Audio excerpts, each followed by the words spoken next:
Welcome to Chaos Gaming, the new series that we've been trying to start for roughly 4 or 5 months now. Yeah, it's been some time, and we finally are going to start this. Obviously, this is going to be a pilot. Okay, so the four eras of gaming and the shifts of the industry was, kind of the pilot, idea here, because we see, how gaming's progressed from, the arcade era as we can so fondly remember, those of us that were, around during that time anyway. And then now with the games as a service era, and then everything really in between that. So we're going to start off, episode 1 of the pilot being like the arcade era. Obviously, it's going to be a really short episode because there's not a whole hell of a lot to talk about arcade-wise. But hmm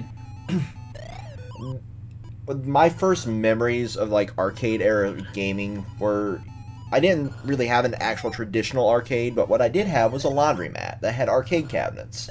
So whenever my parents would go to the laundromat, I'd sit there and I'd play Pac-Man, right? Yeah, And I would, sink quarter after quarter after quarter, which is kind of like what we do now in gaming with DLC and, microtransactions when you think of about course. it. It's actually another thing too is a lot of laundromats do acquire arcade games because even where I was living in New Bedford in Massachusetts, I had the same scenario like you did. You had a laundromat, I had a laundromat, but the games we had the speedboat racing games with it was kind of like the race car games where you go on the seat and it would move all that stuff. We had one of those, and we also had a House of the Dead arcade machine, which honestly, that was one of the first times where I was introduced into that franchise, the House of the Dead. It was one of those arcade games I actually used to play a lot. So that's my relation into the arcade aspect Uh, me, era. me, I was always arcade person. Like just when my trip to California this past weekend, I went to an arcade. They had a lot of and stuff like that. What I will say is it's surprising to me how arcades haven't necessarily died off yet. I feel like mostly because it's the nostalgia feel of it, because you can still go to your laundromats, I'm pretty sure like other places like I mean, another prime example there would be like Chuck E. Cheese if you're a kid, at least when I was a hmm kid. like still Yeah, we there. still have those. You can find them in you can find arcade cabinets in certain places. So I mean, it's not like they're extinct. I mean, even in Japan, there's still like certain games now are usually arcade first and then console Like, because they really wasn't Tekken 7 that way even? yeah. Dissidia, the new Dissidia was a lot of mostly Namco and titles are usually straight to arcade cabinet and then console style games. But it's is so it's very. But coming back to America, it's very interesting how essentially the arcade cabinet hasn't really died off. Because I feel like it's mostly because of the nostalgia feel, but at the same time, it's different playing it's different playing that title in an arcade and playing on in your house, right? Like I should like going to the arcade. There's a lot of classics in the arcade. Honestly, I can't play fighting games in an arcade cabinet for the life of me because the joystick is too advanced. But there's a lot of people. There's a lot of pros and Evo who still use the joystick because that's how they got good. Old Street Fighter, the old Mortal Kombat, SNK versus Capcom, etc., etc., etc. People have gotten good growing up at using arcade sticks, so that's where like the whole arcade stick comes from. But Yeah, it's very interesting to see like arcade culture and seeing how well it's grown because it isn't died off, which is very surprising. and like even now, what really surprised me a couple weeks ago during like an episode of, I think it was Inside Xbox, they announced that, I believe it's called Raven Strike, Halo game. That's basically a glorified arcade cabinet. Like it's still really relevant in today's society, and it's really surprising to see stuff like that, pop up. It's like you don't see them so much, at least up here in Michigan. There's only like one or two that I know of traditional arcades, but we still got like Dave and Buster's. We have, Chuck E. Cheese. Yeah. We have the laundromat cabinets that have been acquired. And hell, I know there's a guy on our Facebook the Facebook Marketplace that lives near here that just basically takes all those old cabinets and just resells them. So it's quite tempting, but I don't have $2,000 and I don't have space to put up a up-top cabinet in my apartment. Yeah, that's the thing about arcade games. They acquire some different sense besides home console games. They capture that essence of like nostalgia. Especially, they do so well in per se. We'll talk about like Dave and Buster's or Chuck E. Cheese. There's so much profit off of these things. It's kind of hard to pull them away from the market.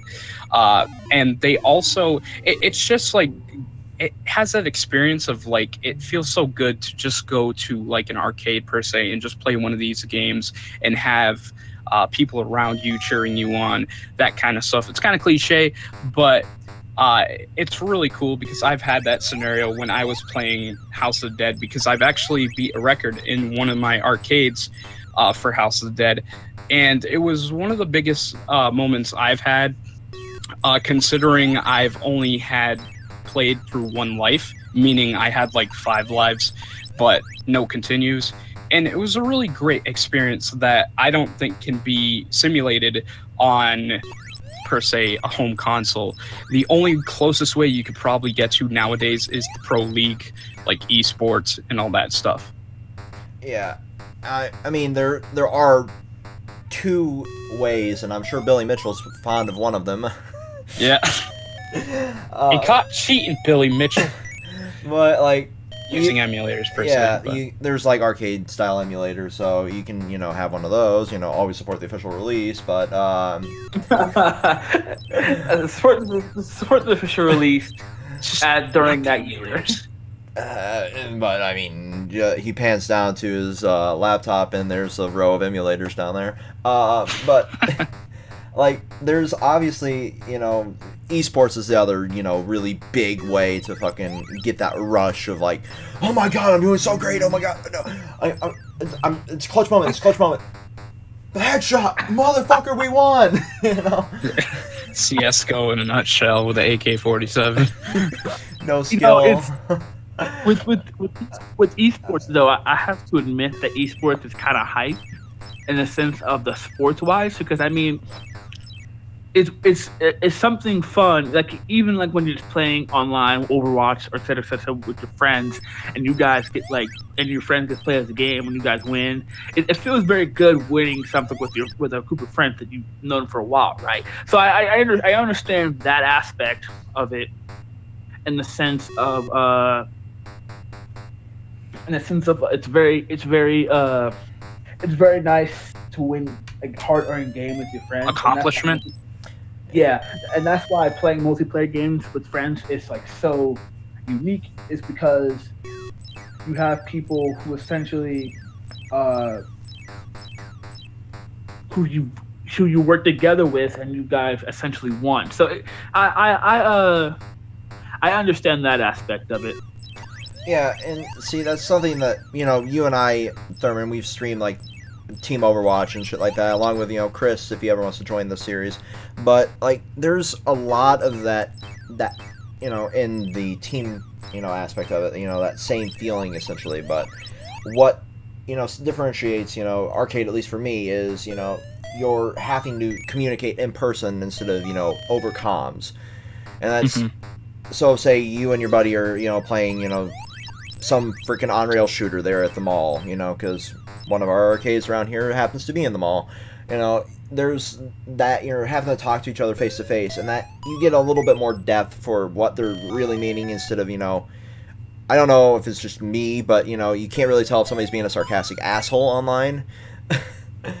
Yeah. Like, instead of over face to face, you can read their expression. You can okay, I got your back, or group up on me, shit like that. Doesn't really carry the same weight over the internet as it does in person. Like, you're there, and you can see the frustration as they go down if you fuck up, instead of well, sucks to be them. I'm not in their same state probably. That happens a lot in esports. I've seen it so many times. Like, It's very rare this happens, but sometimes teammates will have arguments with each other, depending on the teammate itself. For example, there's one guy in CS:GO Pro. His name is Simple. He's like one of the best guys out there, but he's like very he's got like anger to him if he loses, and he kind of sometimes blames his teammates, and they'll go back and forth. This is why he's been through so many teams in the esports because of that. Yeah, and I mean, you can see that even especially in like the comparison between arcade and Overwatch League, especially because it's more of an arcadey shooter. You see that with like, there's one team that's been through like 5-6 players now because of their toxicity. I think it was Fuel. Yeah, and like XQC, and then there was another dude because he was on Dallas Fuel XQZ. And he's making more money now streaming than he was, in the esports league. That's really that's a really bad color to be painted for the Overwatch League in its first season. Is just like how toxic they really can be. But I mean, you see that throughout everything really. So yeah, that's basically the gist of like arcade. There was no really end to games essentially back then. There was a kill screen, famous one being, Pac-Man's kill screen, Donkey Kong's kill screen. Shit like that. The game screen. Yeah. Yeah. Another thing I'd like to point out about the arcade games is some arcade games obviously came before the home console versions. So there would be no other way to get to play these other than the arcades. I believe one of them was like at one point Mortal Kombat. Yeah. Yep. Yeah. And another thing about the arcade Mortal Kombat version, that actually had the blood. It had everything in it, while the NES version, when it got ported over, it didn't really get the blood in it. Although when it went to the Sega Genesis, it had the blood, but via through the codes and stuff. Yeah.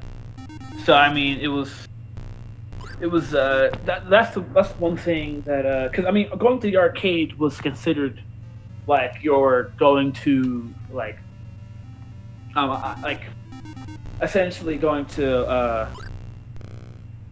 I don't know what it felt premium going to an arcade, because I like to mention that a lot of the games in arcades were actually better than home ported console versions. Well, I mean, if we take into account Capcom's type of games, Capcom kind of doing what Capcom does. They kind of like gave you like half the sandwich in the arcade on home console, and that's the thing that they did there.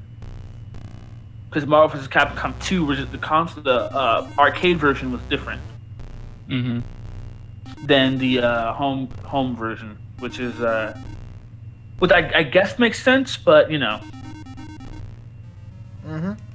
definitely, and that's and just before we close out like the arcade episode, the other really, really unique feel for the arcade is like you guys have been saying, it felt better going there, and that's because most of these games were built specifically for these cabinets that originally, and then they had to dumb them down for the consoles until we got to a more modern era where it's pretty much a straight port.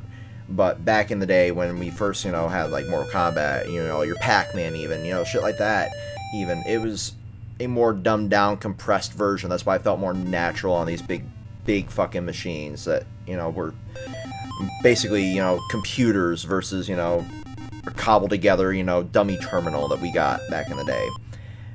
Yeah. Yep. So yeah. And stay tuned for the next episode.